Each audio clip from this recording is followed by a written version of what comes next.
Opa, Gus aqui, tudo certo? Então, vamos falar de plágio nos tempos de aula online. Mais um problema que se potencializou na pandemia, né? Plágio de trabalhos, com alunos todos em casa, a maioria sem interesse, não demonstrando apreço para fazer algo por conta própria, né? O problema não é novo, né? O problema é antigo. Alguns anos atrás, dando uma aula como convidado em uma universidade aqui da região metropolitana de Porto Alegre, meu amigo, professor e orientador me confidenciou que era altíssima a quantidade de plágio entre os trabalhos produzidos pelos alunos. Eu vejo isso como um problema mais estrutural, né? Começa nas escolas, onde a qualidade, o desinteresse em corrigir ou mesmo em ler o que é produzido pelos alunos por parte dos professores acaba ajudando o problema a crescer com o passar do tempo. Até algumas redes de conteúdo científico, como a ResearchGate, têm severos problemas em detectar plágio entre teses e artigos científicos sistematicamente enviados para lá, né? Isso se dá pelos mais diversos motivos, né? Lendo e citando. Nem sempre o plagiador utiliza de má fé. Eu vou citar a mim mesmo. Eu leio grandes quantidades de conteúdos diariamente, produzo outras grandes quantidades de conteúdo, textos, vídeos, áudios. Se eu não estiver bem anotado aquilo que eu li, aquilo que eu estou escrevendo a respeito, como eu vou ter certeza que é algo que eu sei, que eu estou lembrando por ter lido em algum lugar? Então isso é um problema. Então é fundamental respeitar as fontes, saber como referenciar todos os tipos, todos os níveis de compartilhamento de conteúdo, né? Desde a citação direta, umas referências indiretas que possam existir no conteúdo que você produz, né? E sempre que possível, eu tento citar as fontes ou mesmo linkar diretamente.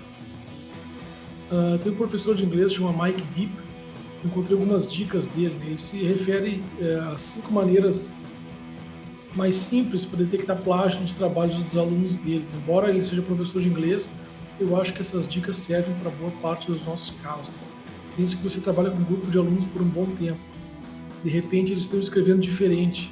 Opa, uma mudança no estilo de escrita, fontes diferentes no mesmo documento, mudanças incomuns em tempo, né? Ou seja, primeira pessoa, plural, etc. Marcas de citação e citação ou a falta dessas marcas. E aí, além dessas dicas, existem as ferramentas de detecção de plágio, né? O problema é muito maior do que a gente consegue fazer manualmente para detectar esse tipo de coisa. Então a gente tem que eventualmente utilizar algumas ferramentas. E essas ferramentas que eu selecionei, vai ter um link aí embaixo na descrição do vídeo para você conferir. A maior parte delas é para ser detectado em cima de um inglês, né? O espanhol quando muito. E os demais idiomas, a detecção de plágio é bem ruim, para dizer o mínimo, né? Então, algumas têm problemas dentro do próprio site, você fornece o link, a ferramenta identifica o texto, ela vai atrás de possíveis trechos plagiados, que ela deve ter indexado ou não, né?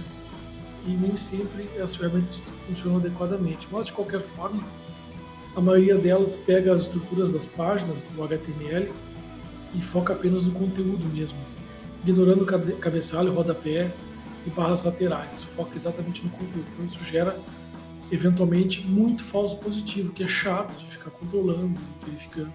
Mas a maior delas, ainda assim, além de tudo isso que eu citei, elas ainda são pagas, né? Poucas versões são gratuitas e as gratuitas são muito limitadas.